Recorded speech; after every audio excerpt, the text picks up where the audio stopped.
Voyez ce sentiment d'être privilégié. Voilà, seul, hein, seul au monde, dans la nature, température idéale, pas un bruit. Je viens de croiser la Sainte Vierge en haut d'un calvaire. Regardez ces prairies là, mais j'adore, on a envie de se rouler dedans. C'est vraiment, vraiment salutaire. Donc là, je viens de grimper fort, fort. Vraiment, c'était vraiment dur. Et j'étais en train de me dire, est-ce que j'aurais pu faire ça la semaine dernière, sans les 4 jours que je viens de passer, sans avoir arrêté de fumer, sans avoir arrêté de boire, même si bon, je suis pas alcoolique en fait. Autant je suis vraiment addict à la cigarette et là j'ai un gros problème là-dessus. Autant l'alcool, hein, c'est plus une mauvaise habitude qu'une addiction. J'ai aucun problème à ne pas boire. Mais voilà, surtout en été, on boit forcément pas mal. La cigarette entraîne la bière, le bon vin, les bons repas, etc. etc. Et donc, l'alcool a quand même un effet néfaste sur la santé, quoi qu'on en dise. En tout cas, si on en prend trop régulièrement et qu'en plus on fait pas de sport. Hein. Moi, c'est vrai que ces dernières années, bon, je parle pas des 2-3 ans, là, depuis les événements de 2020, parce que c'est vraiment une parenthèse incroyable de ma vie. Incroyable dans le sens où je suis presque devenue une autre personne, parce que moi, j'ai toujours fait du sport, j'ai toujours été hyper active, mais j'ai toujours été fumeuse et un peu buveuse. Mais en fait, j'avais vraiment aucun problème. Enfin, je ne le ressentais pas comme une problématique, puis ça ne m'empêchait pas de faire du sport. Je prenais pas de poids du fait que je faisais beaucoup de sport. Donc c'était vraiment, j'avais le beurre et l'argent du beurre, comme on dit. Non, j'avais le beurre, le lait, la crémière, je sais plus.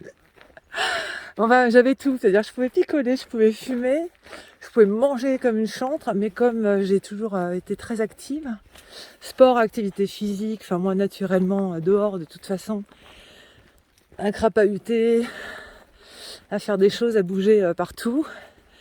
En fait, j'ai jamais eu de problème. Je m'étais jamais posé la question de mon addiction vraiment à la cigarette, que j'avais laissé tomber très naturellement en fait quand j'ai eu mes enfants. Alors c'est bizarre, j'ai arrêté de fumer plusieurs années. Je n'ai aucun souvenir du jour où j'ai arrêté. Je sais, j'ai dû être écœurée, j'en sais rien. Et par contre, je me souviens très bien du jour où j'ai repris. Mon fils aîné étant né en 2003, j'ai repris en octobre 2005 avec des collègues dans mon nouveau boulot. Voilà, une cigarette à une soirée, puis une cigarette à une soirée le week-end, et puis voilà. C'est comme ça qu'on reprend. Alors que je peux vous dire que 10 jours avant, je vous disais non mais jamais de la vie je reprendrai la cigarette. J'avais même, quasiment oublié que j'avais été fumeuse. Et quand j'ai fumé, c'est moi j'ai commencé la cigarette à 14 ans.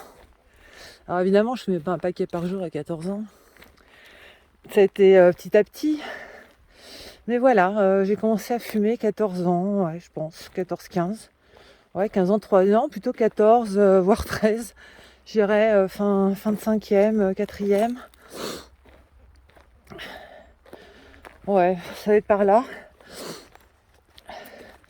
Mais hyper sportif, parce que cette époque-là, c'était la danse, c'était le tennis.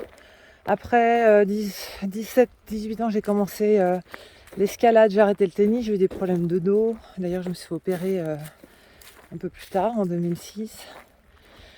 La natation, quand j'étais à l'université, je nageais énormément. Je faisais les compétitions interuniversitaires. Et puis après, la course à pied, les marathons, l'ultra. Mais je fumais, quoi. Je faisais des 100 km, 200 km avec des potes et je fumais. Alors évidemment, je fumais pas un paquet par jour à ce moment-là. Mais dès que j'étais entre des compètes ou des moments où je m'entraînais pas trop, je pouvais facilement monter à 15 clubs par jour. Et là, depuis les confinements, etc., alors là, c'est parti complètement en live, comme on dit. Mais je vous raconterai ça. Bon, bref. Donc là, plus de cigarettes depuis samedi 13h. Nous sommes mercredi, pas 13h, mais à quelques heures près. Donc je vais être 4 jours sans cigarettes. Je pète le feu. Je pensais même pas que je pourrais me passer de cigarettes comme ça. Mais je vous raconterai un peu tout le processus. Je suis pas hyper essoufflée. Je pense que là, je suis pas plus essoufflée que quelqu'un qui aurait jamais fumé, qui vient de se taper 250 mètres de dénivelé. Et bon, bah, que dire, hein. Mais je vais approfondir tout ça parce que c'est comment je peux expérience, je vais pas dire épreuve, hein, même si chaque jour est une épreuve un peu. Mais cette expérience sur notamment l'arrêt de la cigarette, mais il y en a d'autres qui sont liés à cette balade. L'expérience, c'est pas l'arrêt de la cigarette en fait. L'expérience, c'est la reprise du contrôle sur soi, sur son mental, sur son physique, sur la volonté. Oui, c'est vraiment la reprise de contrôle. Reprendre le contrôle de la machine, hein, qu'elle soit physique ou mentale ou psychologique, voire même spirituelle. Donc ça va en faire hein, des discussions à avoir à mon retour.